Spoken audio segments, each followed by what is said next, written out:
Benarkah pemerintah akan hapus seluruh hutang nasabah pinjol di akhir tahun ini? Jadi buat teman-teman mungkin beberapa kali melihat informasi seperti ini, baik di YouTube, di Instagram, ataupun di beberapa platform yang lain.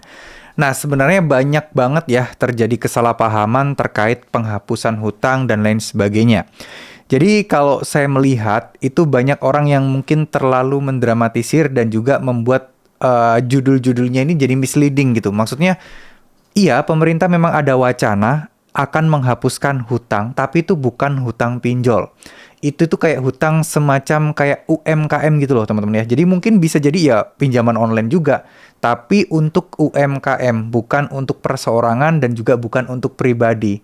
Jadi ya nggak bisa kita bilang berita itu benar ya, karena ya memang ya kalau ngomong soal pinjol, pinjaman gitu ya akan dilunaskan ya mungkin iya, tapi kalau mengarah ke pinjol perseorangan seperti kayak kita pinjol di Kredivo, pinjol di Kredit Pintar kayak gitu ya, itu nggak ada wacana sama sekali untuk dihapuskan. Jadi wacananya harus digarisbawahi bukan untuk perorangan. Nah, cuman ini dimanfaatkan oleh segelintir orang.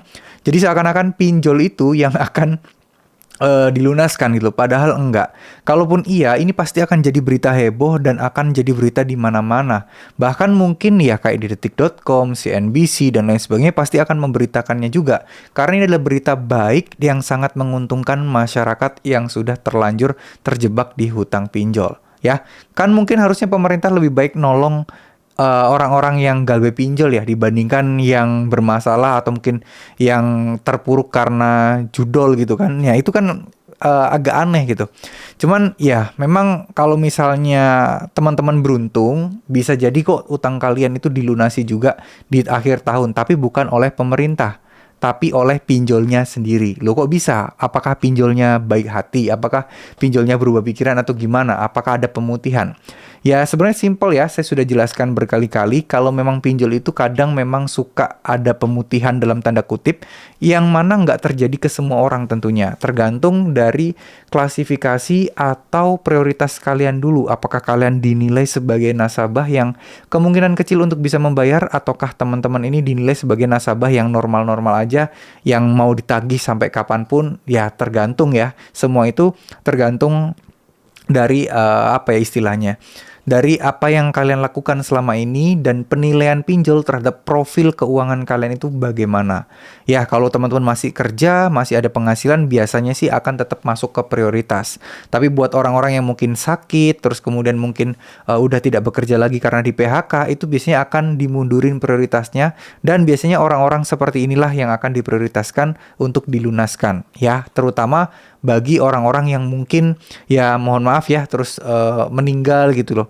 Yang ngutang itu meninggal, terus yang ngutang itu lagi sakit keras, biasanya yang diutamakan dan diprioritaskan itu karena kemungkinan besar untuk kemungkinan mereka untuk bisa mengembalikan uangnya itu sangat-sangat kecil. Biasanya itulah yang didahulukan. Tujuannya buat apa? Agar data pinjolnya rapi, agar data pinjolnya nggak semakin buruk, dan ya yang galbe itu, intinya yang galbe biar nggak banyak-banyak lah, beberapa ada yang dilunaskan. Apakah nggak rugi? Ya kita nggak pernah tahu.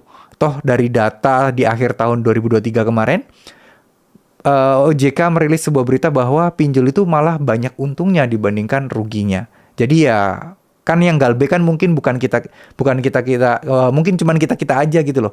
Mungkin di luar sana yang nggak galbe itu banyak, yang ngasih profit gede ke pinjol itu banyak. Jadi ya kalau kita galbe sekian wah banyak banget nih yang galbe, rugi nih pinjol, belum tentu, karena siapa tahu di luar sana yang membayar itu jauh lebih banyak, kan kita nggak tahu gitu ya teman-teman ya. Jadi semoga teman-teman juga nggak terkecoh hal ini, nggak terlalu bertindak gegabah.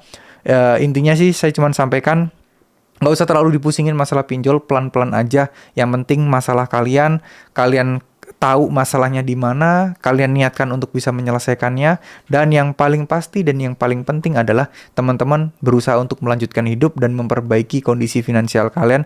Lakukan yang terbaik, mau harus kerja sampingan atau apapun itu, lakukan yang terbaik buat diri kalian dan keluarga tentunya. Terima kasih. Wassalamualaikum warahmatullahi wabarakatuh.